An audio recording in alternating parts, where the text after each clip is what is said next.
Today I'm going to show you how quick and easy you can make this Chipotle Nacho Cheese sauce, and it's fantastic.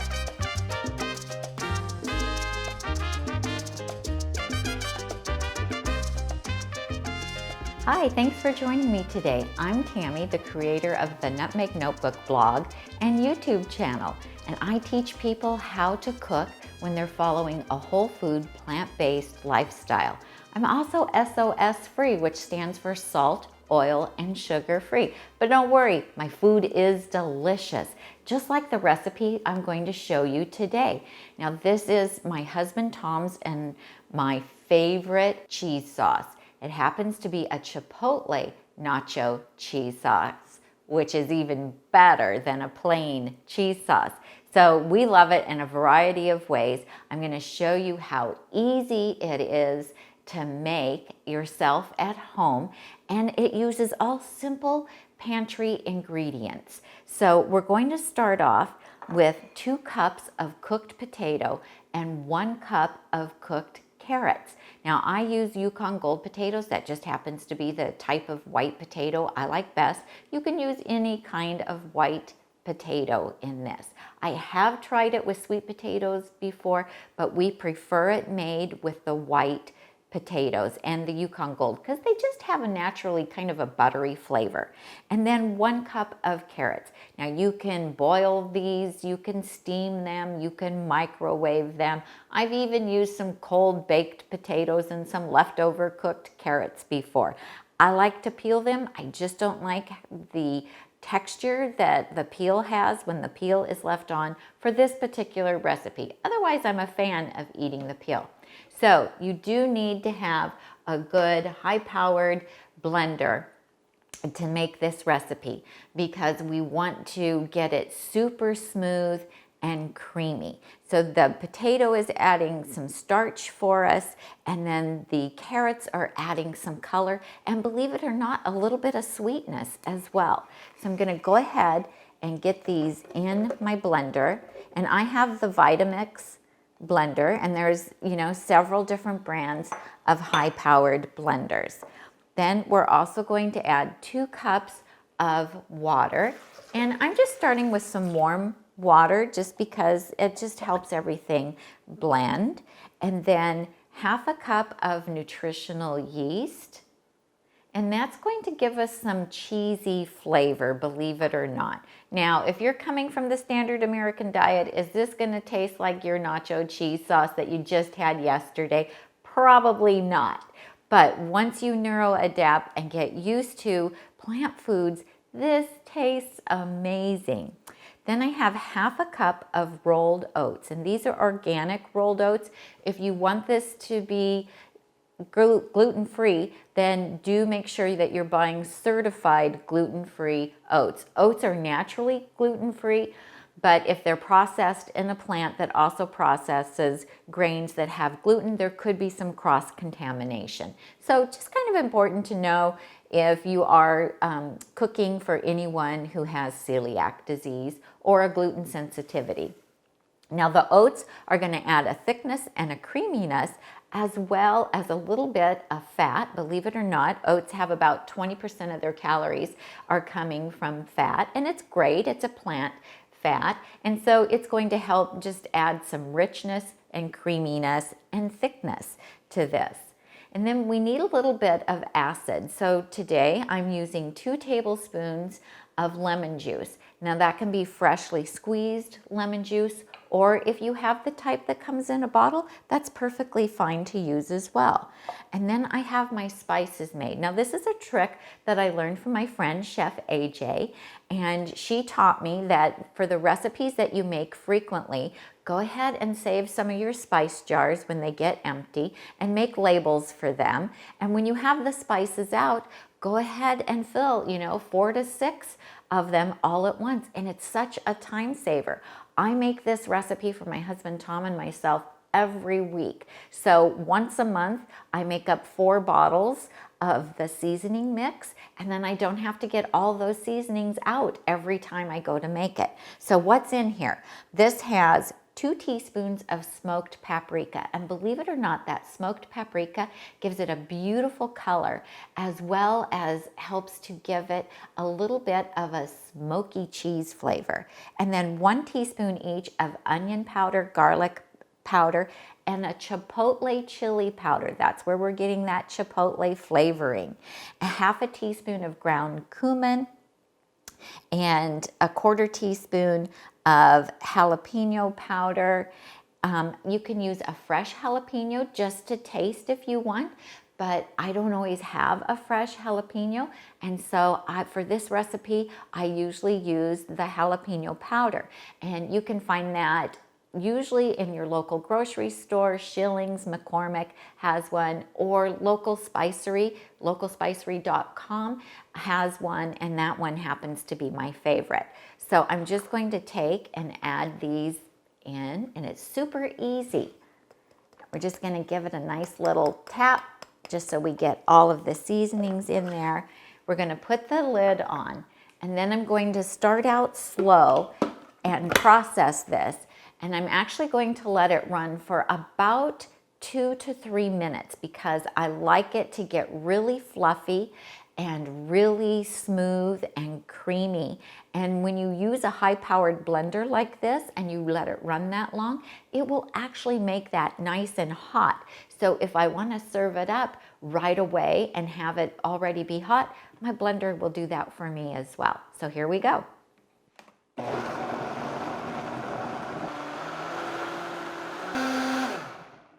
Okay, so I let it run for 2 minutes and we're just gonna check it.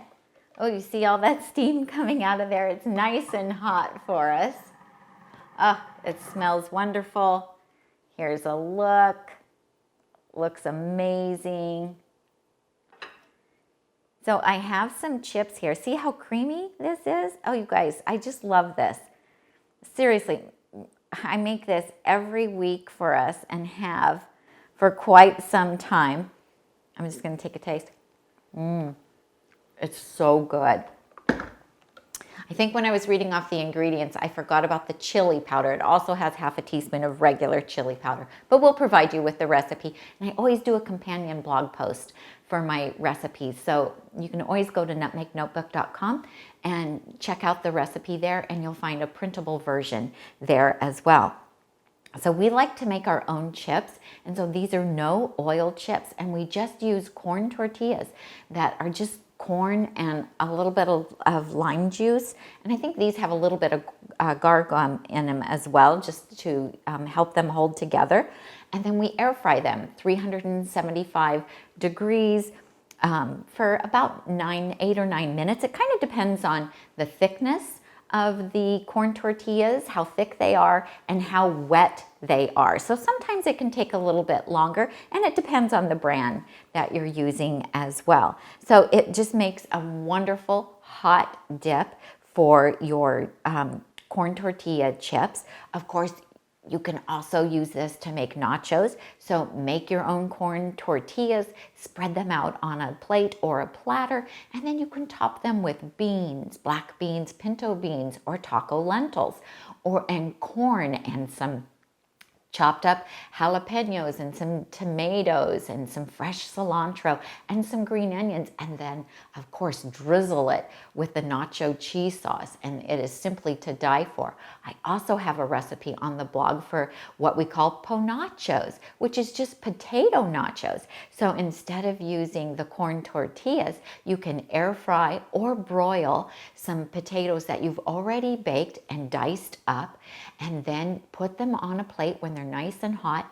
Cover those with all of the same toppings that you would nachos, and then do a generous pour of the hot nacho cheese sauce over the top, and it's so delicious, and you won't miss the chips at all because the potatoes are so satisfying and so filling.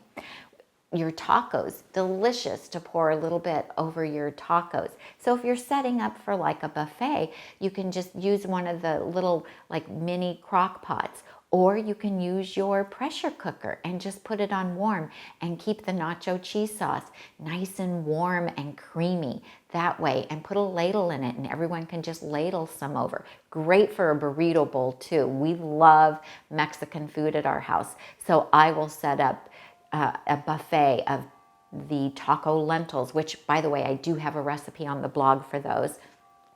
And I'll make my own black beans or pinto beans, but you can use canned too, and some fresh corn and chopped romaine and brown rice and maybe some air fried potatoes, and let everybody go through the line and build their own burrito bowl and then put some nacho cheese sauce over the top. It's so delicious.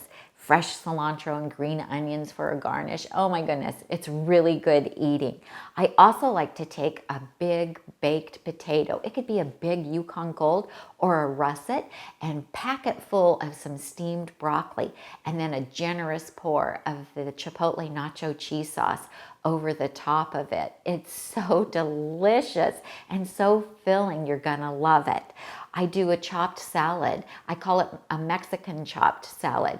And I'll add beans and brown rice, or even oat groats instead of brown rice, and fresh corn cut off the cob. And instead of making chips, I'll take and make little long threads of tortilla strips, and I'll air fry those just how they do in some Mexican restaurants, and then I'll sprinkle those over the top and then do a generous pour of the Chipotle Nacho Cheese sauce, and that is a delicious hearty taco salad that becomes your main entree. Corn on the cob slathered with some of the cheese sauce is amazing, with a nice little sprinkle of fresh cilantro over the top. I owe my friend Chef AJ for that idea. She was visiting us a while back, and I made the Chipotle Nacho Cheese sauce while she was staying with us. And we had some fresh corn on the cob, and she said, "Hey, have you ever tried that cheese sauce on the corn on the cob?" And so she slathered one with it, and I had some fresh cilantro, and she sprinkled that over, and I have been addicted to that ever since. It's very messy to eat, but it's so worth it because it is delicious. So I also make frequently this veggie casserole, and so I just water saute up whatever vegetables I have. I usually start with an onion and some baby portobello mushrooms that I chop up, and I will water saute those, add some garlic, and then whatever vegetables I have hanging out in the fridge. Usually some zucchini, some yellow squash, maybe some sugar snap peas, some shredded carrots. I might have broccoli slaw. I love the super greens that I get at Whole Foods or at Costco. I'll throw those in. I'll just steam everything up until it's nicely cooked. I like it to be a little bit al dente, and I don't want it to be mush. And then I'll pour that into a casserole dish, and I'll add some starch. And that might be some quinoa or some potatoes or sweet potatoes or some rice or some oat groats. And then I will pour some of the cheese sauce over the top of that and either put it in the toaster oven or in my microwave and heat it up. And that becomes the most delicious casserole dish. And I'll have that as my main entree as well. So I really hope that you will give this Chipotle Nacho Cheese sauce a try. Once you've gone whole food plant-based, all you really need are a few sauces to turn those plain vegetables into something that's extraordinary.